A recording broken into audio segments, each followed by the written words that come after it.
heard you were having trouble sleeping. Why don't I read you a story and maybe you'll fall asleep listening to it?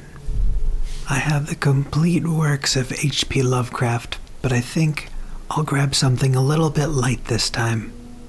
If you want me to read something a little bit more intense and a little bit scarier, you let me know, but I figured I'd go tame this time. Something nice and easy to relax you to sleep. The story is called The Cats of Ulthar. It is said that in Ulthar, which lies beyond the river sky, no man may kill a cat. And this I can verily believe as I gaze upon him who sitteth purring before the fire. For the cat is cryptic and close to strange things which men cannot see. He is the soul of antique Egyptus, and bearer of tales from forgotten cities in the Meroe and the Ophir. He is the kin of the jungle's lords and heir to the secrets of Ori and sinister Africa. The Sphinx is his cousin, and he speaks her language.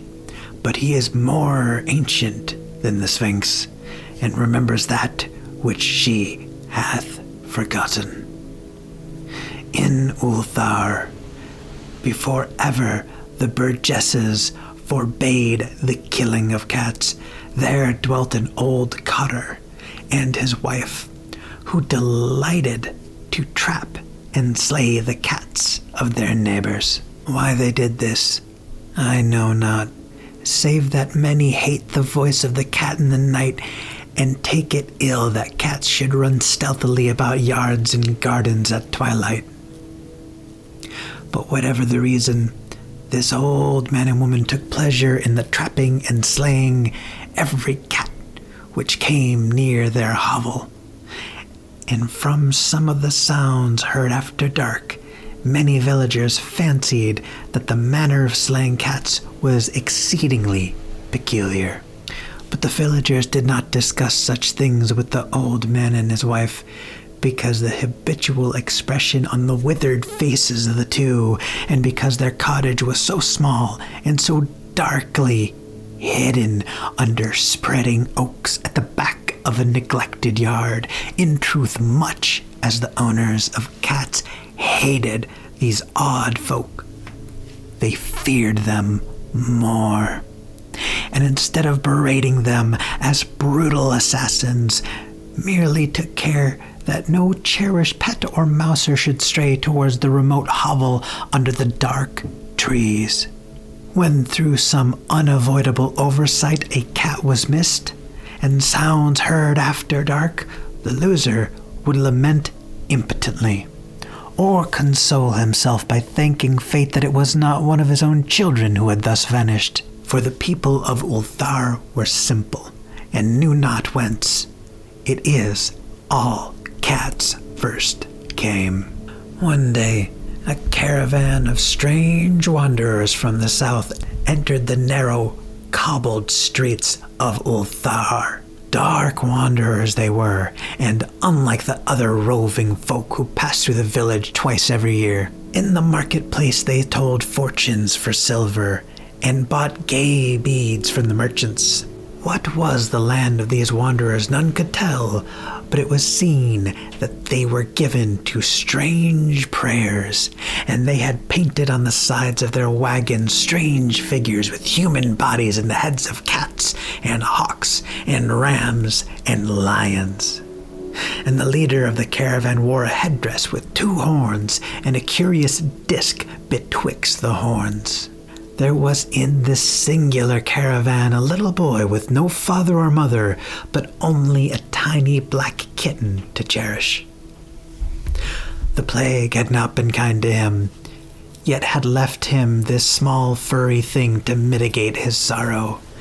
And when one is very young, one can find great relief in the lively antics of a black kitten.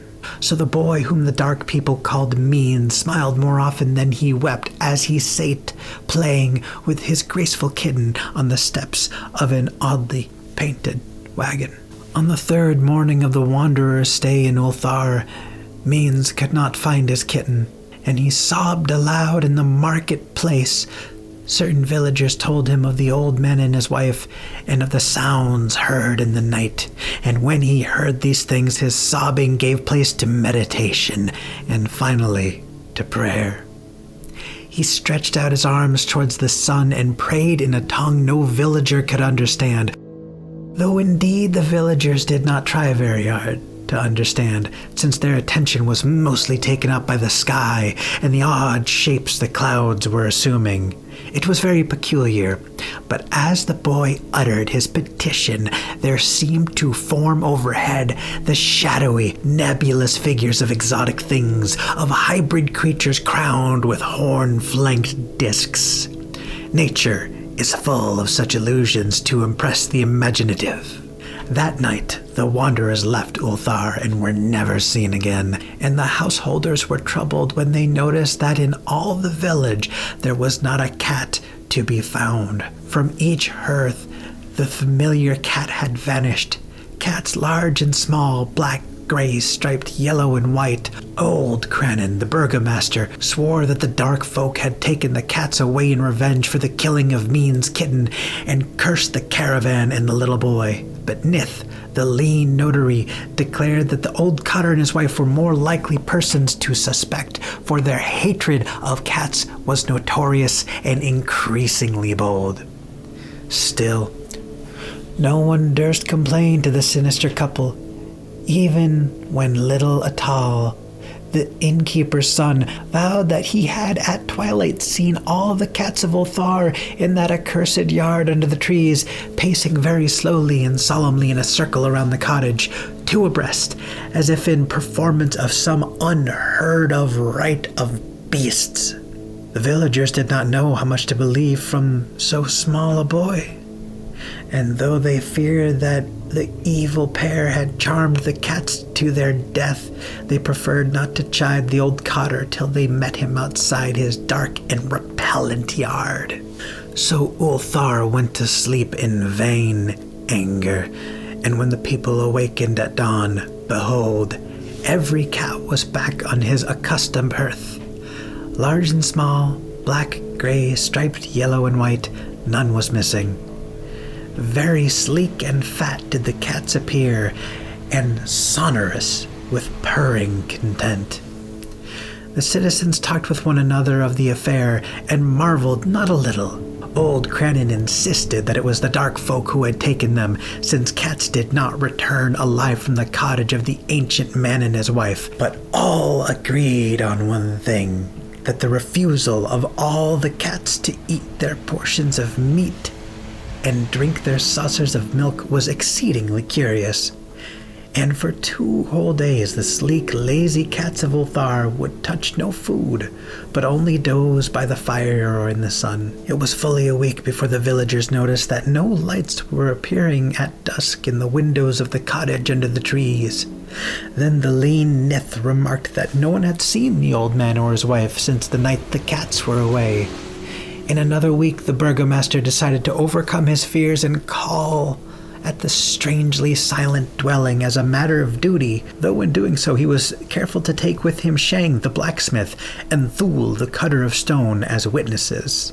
And when they had broken down the frail door, they found only this: 2 cleanly picked human skeletons on the earthen floor, and a number of singular beetles crawling in the shadowy corners. There was subsequently much talk among the burgesses of Ulthar. Zath, the coroner, disputed at length with Nith, the lean notary, and Crannon and Shang and Thul were overwhelmed with questions. Even little Atal, the innkeeper's son, was closely questioned and given a sweetmeat as a reward. They talked of the old cotter and his wife, of the caravan of dark wanderers, of small Means and his black kitten, of the prayer of Means in the sky during prayer, of the doings of the cats on the night the caravan left, and of what was later found in the cottage under the dark trees in the repellent yard. And in the end, the burgesses passed that remarkable law which is told of by traders in Hathig and discussed by travelers in Ner, namely, that in Ulthar no man may kill a cat. If during the reading of this story you fell asleep, then I wish you sweet dreams. I wish you pleasant dreams of cats purring on a hearth, safe and unharmed.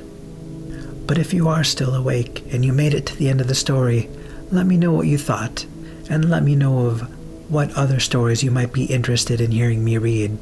Regardless of whether or not you are still awake, I bid you good night.